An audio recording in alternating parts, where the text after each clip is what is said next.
ভাইরা আমার, তালাক সম্পর্কে অনেক জিজ্ঞাসা আছে।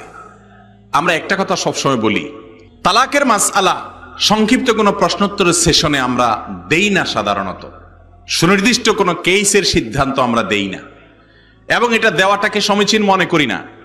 তালাকের সুনির্দিষ্ট মাসআলা জানতে হলে বিভিন্ন দারুল ইফতা আছে, বড় বড় মুফতি সাহেবরা আছেন, তাদের কাছে গিয়ে বিস্তারিত বিবরণ লিখিতভাবে হলে ভালো হয়, আর না হলে মৌখিকভাবে বললেও সব বলার পর তিনি আবার পাল্টা প্রশ্ন করে কোনো তথ্য জানার দরকার হলে সবগুলো জানবেন, তারপরে ফয়সালায় আসবেন।